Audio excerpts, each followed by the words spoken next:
The termination letter sat on the break room table like a verdict, and Nurse Dana Phoenix Callahan read it 3 times before the words stopped rearranging themselves into something less final. Effective immediately. Insubordination. Failure to follow direct chain of command protocol during a critical incident. 12 years at Halstead Memorial, reduced to 4 sentences typed by someone who hadn't been in the room when it mattered. She folded the letter once, tucked it into her scrub pocket, and walked out past the nurse's station without a word. Because there was nothing left to say to people who hadn't asked her side of it. The story, if anyone had bothered to ask, was simple. 3 nights earlier, a patient in Bay 6 had crashed while the attending physician was scrubbed into an unrelated surgery 2 floors up, unreachable, and hospital policy said no medication adjustment without physician sign-off, full stop, no exceptions, not even for a nurse with a decade of trauma experience and instincts sharper than most doctors twice her seniority. Dana had made the call anyway. She'd pushed the epinephrine herself, stabilized the patient, and saved a life that the rulebook would have let slip away in the name of process. The patient walked out of that hospital 5 days later. Dana walked out of her job instead. The administration called it a liability issue. The union rep called it optics. Dana called it Tuesday because this wasn't the first time she'd been told that doing the right thing wasn't the same as doing the correct thing, and she suspected it wouldn't be the last. She drove home that night with the radio off, replaying the moment she'd been called into the director's office, replaying the silence when she'd asked if anyone wanted to know why she'd broken protocol, replaying the specific deliberate way nobody had. Somewhere in that silence, a piece of her had gone quiet too, the part that still believed the system rewarded people who did the hard thing when it counted. For 3 days she didn't leave her apartment except to walk her dog, didn't answer calls from coworkers who wanted to commiserate, didn't apply for new positions despite 3 hospitals reaching out the moment word got around that Phoenix Callahan was suddenly available. She wasn't ready. Something in her needed to sit in the wreckage a while longer before she could pretend the wreckage didn't matter. It was on the 4th morning, standing in line at a coffee shop 2 blocks from her old hospital, that she first heard the sirens, distant at first, then closer, then everywhere, stacking on top of each other in a way that meant something had gone seriously wrong somewhere close. She stepped outside with her coffee still steaming in her hand, and saw people running the wrong direction down the sidewalk. Away from the direction they usually walked toward. Away from downtown. Away from the tower where Halstead Memorial's administrative building shared a lobby with 3 other corporate tenants. Her phone buzzed. A text from a former colleague, 3 words long. Active shooter, hostages. Dana didn't think. She turned and walked directly toward the chaos everyone else was fleeing, because that was the thing about Phoenix that no termination letter could touch, no committee could vote away, no policy manual could overwrite. It wasn't a job title. It was who she was underneath the scrubs, underneath the write-ups, underneath every rule that had ever told her to wait for permission to save someone. She reached the police perimeter 3 blocks out, ducked under the tape before an officer could stop her, and was immediately grabbed by the arm by a captain who demanded to know who the hell she thought she was. "I'm a trauma nurse," she said, "and there are people in there who are going to need one before this is over." He started to argue, started to explain protocol, started to say the words she'd heard 100 times in 100 meetings, and something in his face changed when she looked at him and said, quietly, that she understood protocol better than most people in a badge, and that she also understood the difference between the rule and the reason for the rule, and that right now the reason mattered more.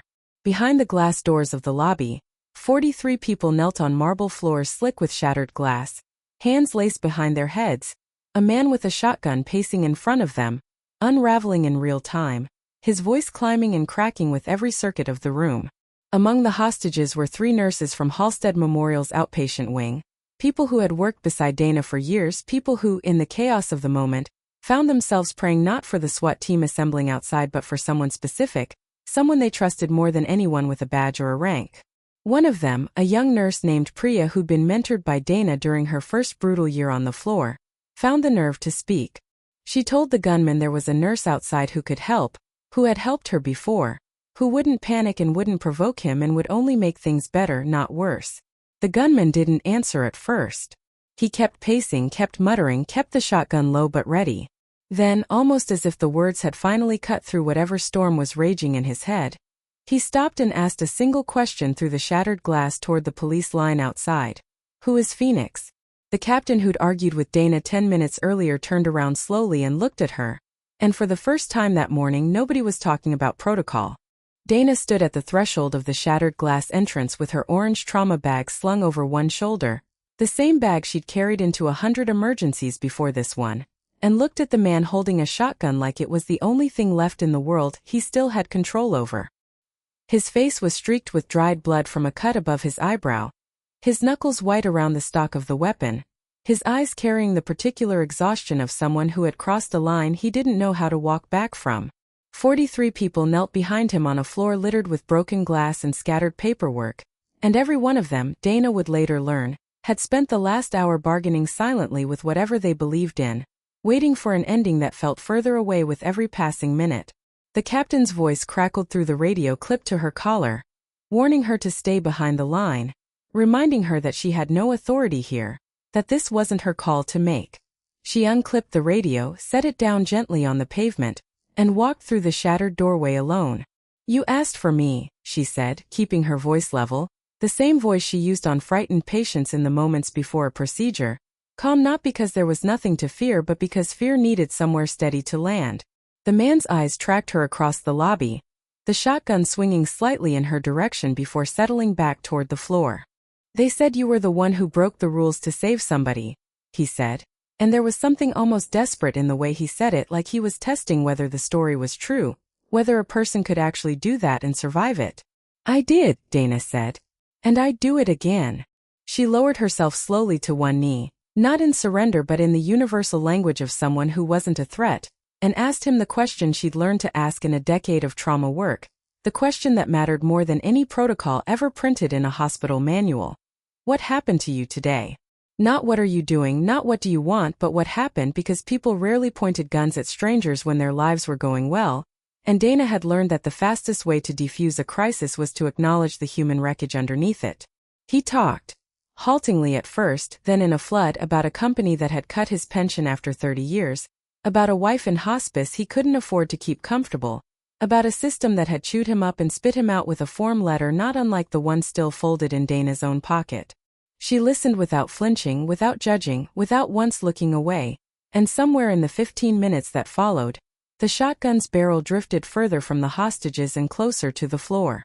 Behind him, the 43 people on their knees had gone utterly silent, watching a woman who 3 days earlier had been escorted out of a hospital for caring too much now negotiate with a desperate man using nothing but the same instinct that had gotten her fired.